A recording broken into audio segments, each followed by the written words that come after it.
اور آگے فرمایا وَيَذَرُهُمْ فِي طُغْيَانِهِمْ، اور وہ انہیں سرکشی میں چھوڑ دیتا ہے۔ اب یہ دیکھیں فی طغیانہم، یہاں جو اللہ تعالیٰ نے فرما دیا آگے، تو یہ خود من یضلل اللہ اس کی وضاحت کر رہا ہے کہ ایسے لوگ اپنی سرکشی میں بڑھتے چلے جاتے ہیں، ظلم میں اضافہ کرتے چلے جاتے ہیں، کفر میں اضافہ کرتے چلے جاتے ہیں۔ جس طرح کوئی بندہ بد پرہیزی کر کے یا جو اس کے جسم کے خلاف چیزیں ہوتی ہیں ان کو کھا کھا کر اپنے معدے کو خراب کر لے، اپنے معدے کو، اپنے جگر کو خراب کر لے، اور پھر وہ اس سٹیج پر پہنچ جائے کہ اس پر کوئی میڈیسن اثر نہیں ہوتی، تو کیا کوئی بندہ کہے گا کہ یہ جو میڈیسن بنائی گئی ہے اس میں یہ انگریڈینٹس نہیں ہیں؟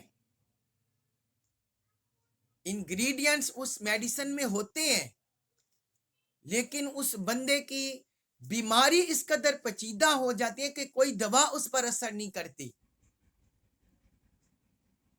تو کفر، طغیانی، شر، اس کا بھی یہی حال ہوتا ہے۔ جب کوئی بندہ سرکشی میں، طغیانی میں، اللہ کی نافرمانی میں اس حد تک بڑھتا چلا جاتا ہے تو وہ ہدایت کے راستے خود اپنے اوپر بند کر لیتا ہے۔ تو اس کو اللہ تعالیٰ نے بیان کیا کہ دراصل یہ اللہ کی طرف سے اس پر بدبختی کی مہر لگ جاتی ہے، جو ہم سورۃ البقرہ میں شروع میں بھی پڑھے، ختم اللہ علی قلوبہم وعلی سمعہم، کہ اللہ تعالیٰ نے ان کے دلوں پر مہر لگا دی اور ان کے کانوں پر، وعلی ابصارہم غشاوۃ، اور ان کی آنکھوں پر پردہ ہے۔ تو جو بدبختی کے اس سٹیج پر پہنچ جاتے ہیں، اس حالت پر پہنچ جاتے ہیں، وہ دراصل ہدایت الہی سے دائمی طور پر محروم رہ جاتے ہیں۔ تو فرمایا وَيَذَرُهُمْ فِي طُغْيَانِهِمْ، وہ انہیں ان کی سرکشی میں چھوڑ دیتے ہیں، یعمہون، تاکہ وہ بھٹکتے رہیں، بھٹکتے پھریں۔ تو پھر رب کی طرف سے گرفت ہوتی ہے، پھر آخرت کا دور شروع ہوتا ہے، کسی کے عذاب وہ دنیا میں ہی شروع ہو جاتا ہے، پھر آخرت میں بھی عذاب میں گرفتار ہوتا ہے، اور کوئی دنیا میں بچ جاتے ہیں، آخرت میں دروازے کھل جاتے ہیں عذاب کے۔ تو یہ دونوں طرح مالک کے ہاتھ میں ہے، جیسے اللہ رب العزت کسی کے ساتھ چاہے۔ اس کے بعد ہے سورۃ الاعراف آیت نمبر 187، 187، اس میں فرمایا یسألونکا، یسألونا وہ سوال کرتے ہیں، کا آپ سے، کا ضمیر خطاب کی ہے، واحد ضمیر مخاطب، یسألونکا وہ آپ سے سوال کرتے ہیں، عن الساعتی، ان متعلق الساعتی قیامت کے، وہ آپ سے قیامت کے بارے میں سوال کرتے ہیں، ایانا کب، مرساہا، ایانا کا مطلب ہوتا ہے کب، اور مرساہا کا مطلب ہوتا ہے اس کے وقوع کا وقت۔ مرسا وقوع کا وقت، ہاں اس کے، ہاں ضمیر یہ قیامت کی طرف، الساعہ کی طرف اشارہ کاری ہے۔ ایانا کب ہے، مرساہا اس کے وقوع کا وقت، قیامت کے وقوع کا وقت۔ قل آپ فرما دیں، انما بے شک، صرف، علمہا علم، ہا اس کا، عندہ نزدیک، ربی میرے رب کے۔ قل انما علمہا عند ربی، آپ فرما دیں کہ اس کا علم صرف میرے رب کے پاس ہے۔ لا نہیں، یجلیہا، یجلی وہ ظاہر کرے گا، ہا اسے، لوقتہا، لوقتی وقت پر، ہا اس کے مقررہ وقت پر، الا مگر ہوا وہی، فرمایا لا یجلیہا لوقتہا الا ہوا، اس کے مقررہ وقت پر صرف وہی اسے ظاہر کرے گا۔ ہوا اشارہ ہے اللہ کی طرف کہ اس کے مقررہ وقت پر صرف وہی اللہ اسے ظاہر کرے گا۔ ثقلت، وہ باری ہے، بوجھل ہے، فی السماواتی آسمانوں میں، والارض اور زمین میں، آسمانوں پر اور زمین پر، یعنی آسمانوں اور زمین کے رہنے والوں پر وہ بوجھل ہے، باری ہے۔ لا نہیں، تأتی وہ آئے گی، یہ اشارہ ہے قیامت کی طرف، لا نہیں تأتی وہ آئے گی، کم تمہارے پاس، الا مگر بغتتن اچانک، لا تأتیکم الا بغتتن وہ تم پر اچانک آ جائے گی، یسألونکا یسألون وہ سوال کرتے ہیں کا آپ سے، کا انا گویا، کا آپ، حفیون کھوج میں ہے، انہا اس کے بارے میں، یسألون کا وہ آپ سے سوال کرتے ہیں، کا انا کا حفیون انہا گویا کہ آپ اس کے کھوج میں لگے ہوئے ہیں۔ کل آپ فرما دیں، انما صرف، علم اس کا، عند اللہ عندہ نزدیک ہے، اللہ کے، قل انما علمها عند اللہ آپ فرما دیں کہ اس کا علم تو صرف اللہ کے پاس ہے، ولیکن لیکن اکثر الناسی اکثر الناسی لوگوں میں سے، ولیکن اکثر الناسی لیکن لوگوں میں سے اکثر، لا نہیں یعلمون وہ جانتے، ولیکن اکثر الناس لا یعلمون لیکن لوگوں میں سے اکثر اس حقیقت کو نہیں جانتے۔ اب اس آیت مبارکہ میں اللہ تعالیٰ نے کافروں کے ایک سوال کا ذکر کیا ہے قیامت کے بارے میں، اور اس کے وقوع کا ذکر کیا ہے، اس کے متعلق بیان کیا ہے، اور قیامت کے بارے میں مزید اس کی جو ہیبت ناکی ہے اللہ تعالیٰ نے اس کو مزید اس میں وضاحت کی ہے، آشکار کیا ہے۔ اب یہ جو سوال کیا یسألونکا، یہ اشارہ کرتا ہے آپ صلی اللہ علیہ وسلم سے پوچھے جانے سوالوں کے بارے میں، کہ آپ سے لوگ سوال کرتے ہیں۔ قرآن میں بعض مقامات پر اللہ تعالیٰ نے یہ اسلوب اختیار کیا ہے، جب کسی اعتقادی مسئلے کو واضح کرنا ہو یا کسی اہم فقہی مسئلے کو واضح کرنا ہو تو وہاں یہ یسألونکا لوگوں کے سوال کا اللہ تعالیٰ نے قرآن میں ذکر کیا ہے، چاہے وہ کافروں کی طرف سے ہو یا مسلمانوں کی طرف سے ہو، اہل ایمان کی طرف سے ہو، بعض ایسے قرآن میں اسلوب ہے۔ تو یہاں بھی قیامت کے بارے میں سوال آپ صلی اللہ علیہ وسلم سے کیا گیا، اس کا جواب آپ نے رب کے کلام کی شکل میں دیا، فرمایا یسألونک عن الساعہ وہ آپ سے پوچھتے ہیں ساعت کے بارے میں، قیامت کے بارے میں۔ ساعت ویسے کہتے ہیں، ساعت کا ویسے معنی ہوتا ہے رات کے 24 گھنٹوں میں سے کوئی گھنٹہ کوئی اشارہ کرنا ہو وقت تو اس کے لیے کہتے ہیں ساعتن استعمال ہوتا ہے، بولا جاتا ہے، لیکن شرعی معنی ساعت کا آتا ہے قیامت، الساعہ کا مطلب ہوتا ہے قیامت۔ تو یہاں وہ قیامت کا معنی ہے کہ یہ لوگ آپ سے قیامت کے بارے میں پوچھتے ہیں۔ فرمایا ایان مرساہا، ایان کب، مرساہا اس کے وقوع کا وقت ہوگا،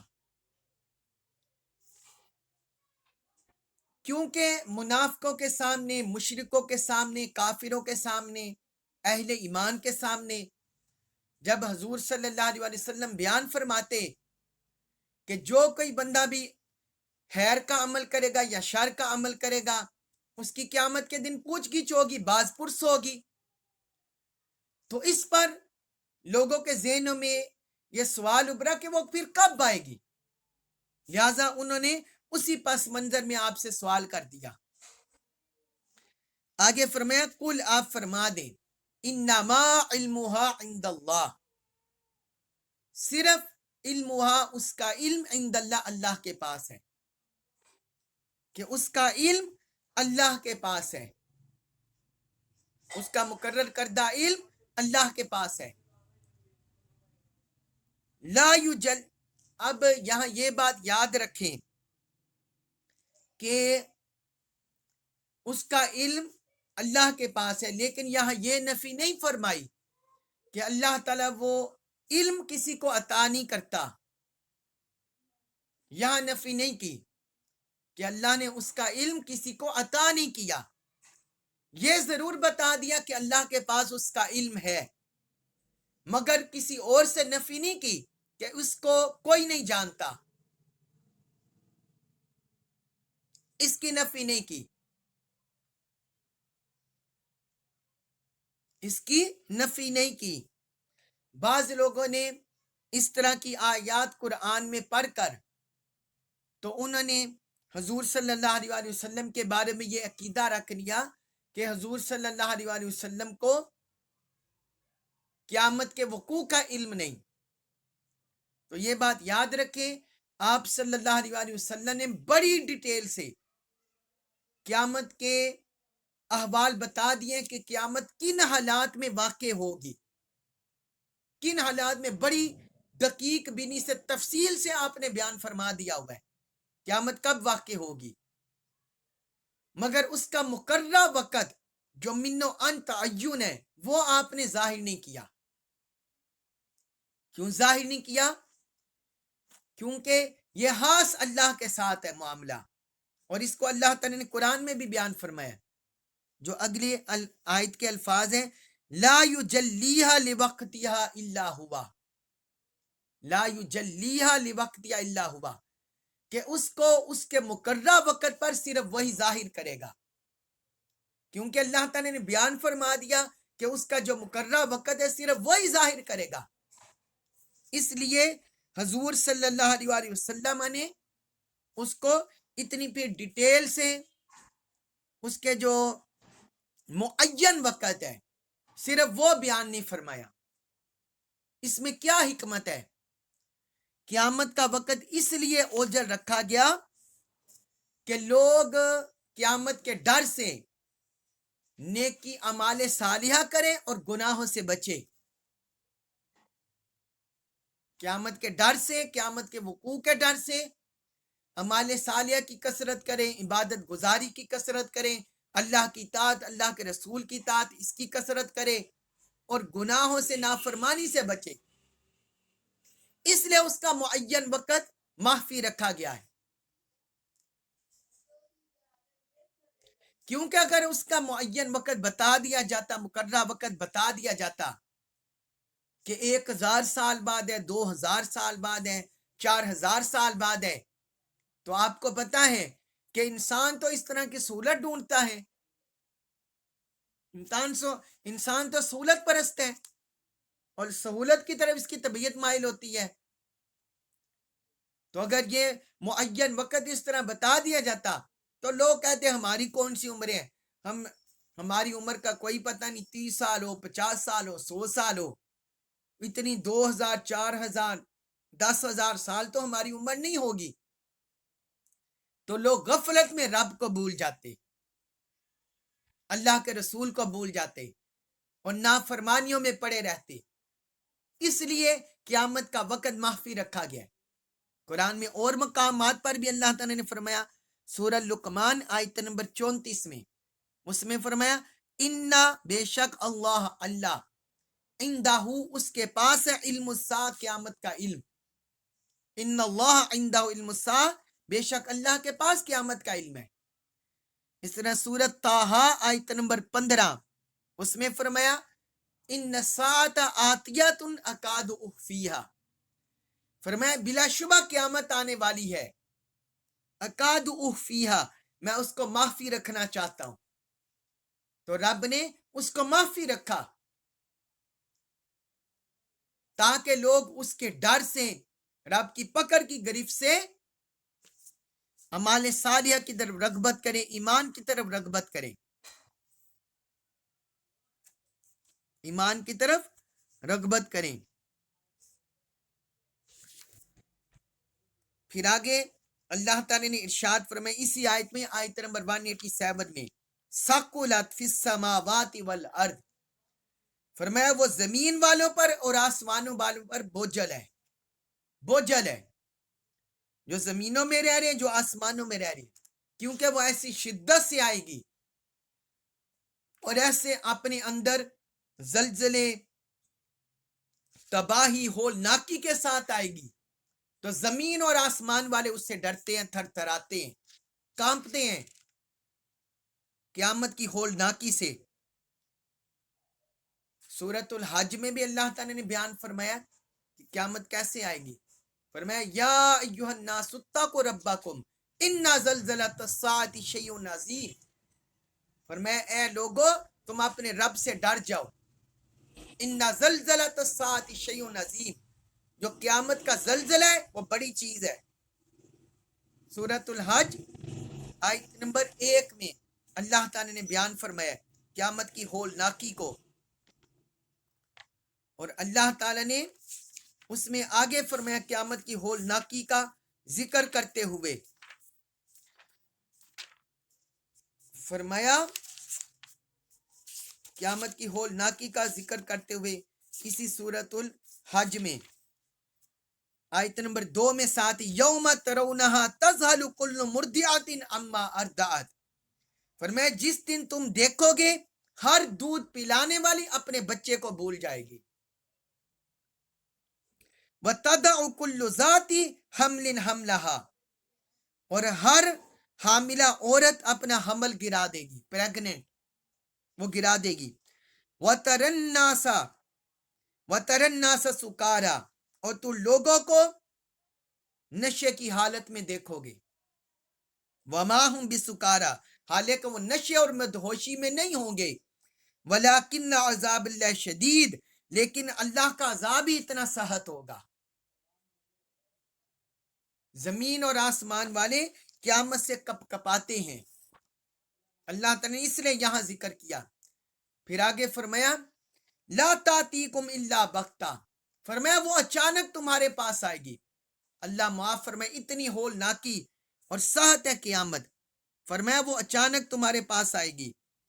یسألونک کأنک حفی عنہا، آگے فرمایا اے حبیب یہ لوگ آپ سے قیامت کے بارے میں ایسے پوچھتے ہیں گویا کہ آپ اس کے پیچھے لگے ہوئے ہیں، گویا کہ آپ اس کے کھوج میں لگے ہوئے ہیں، یہ اس طرح آپ سے سوال کر رہے ہیں گویا کہ آپ اس کی کھوج میں لگے ہوئے ہیں۔ حفیون کا مطلب ہوتا ہے، حفیون کسی چیز کے متعلق معلومات حاصل کرنے کی بڑی کوشش کرنا، اسے بولتے ہیں الحفی، یا جو شخص کسی چیز کے متعلق سوال کرنے میں بہت مبالغہ کرے، کثرت سے سوال کرے، بار بار سوال کرے۔ تو اللہ پاک نے فرمایا یہ لوگ آپ سے اس طرح قیامت کا پوچھ رہے ہیں گویا آپ اس کی کھوج میں لگے ہوئے ہیں، اس طرح آپ سے قیامت کے بارے میں پوچھ رہے ہیں۔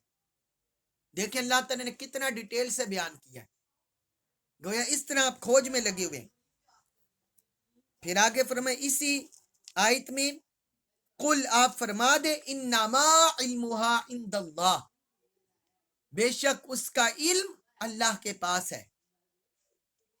یہ اللہ تعالیٰ نے دوسری بار فرمایا، شروع آیت میں بھی فرمایا قل انما علمها عند ربی، اے حبیب آپ فرما دیں کہ اس کا علم میرے رب کے پاس ہے، اور دوسری بار پھر فرمایا قل انما علمها عند اللہ، بے شک اس کا علم اللہ کے پاس ہے۔ دونوں بار اللہ نے قیامت کے علم کو اپنے حبیب کی زبان سے کہلوایا، زبان مبارک سے، تاکہ یہ جو میرا رسول ہے انہیں تعلیمات دے رہا ہے، انہیں خبردار کر رہا ہے اللہ کی پکڑ سے، اللہ کی گرفت سے، اور انہیں دعوت دے رہا ہے اللہ اور اللہ کے رسول کی طرف، احکام کی طرف، تو انہیں پتہ چل جائے کہ اللہ کے رسول کی اتھارٹی کیا ہے، اور اللہ کے رسول کا کس قدر اللہ کے ساتھ تعلق ہے۔ ایک تو اس میں یہ اشارہ دیا گیا، اور دوسرا یہاں یہ بتایا گیا کہ قیامت کے مقررہ وقت اس کو جو لانا ہے وہ اللہ کے پاس محفوظ ہے، مخفی ہے، اور جس کو چاہے وہ عطا فرما دے۔ یہاں اپنی ذات سے نفی نہیں کی کہ مجھے اللہ نے نہیں عطا کیا یا اللہ نے مجھے نہیں دیا، اس کی نفی نہیں کی۔ ہاں، یہ فرما دیا کہ اس کا علم اللہ کے پاس ہے، اپنی طرف سے نفی نہیں کی کہ اللہ نے مجھے کس قدر عطا کیا ہے۔ وہ آگے میں کچھ آپ کو احادیث لکھوا دیتا ہوں۔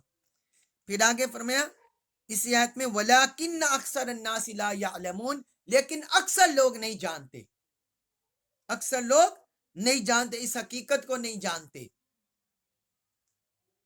وہ قیامت کی ہولناکی کی خبر رکھتے ہوئے بھی، اس کی ہیبت نابی کو جانتے ہوئے بھی رب کے احکام سے اور اللہ کے رسول سے غافل رہتے ہیں۔ اب چند احادیث مبارکہ آپ کو لکھوا دوں کہ علامات قیامت یہ حضور صلی اللہ علیہ وسلم نے خبر دی ہے۔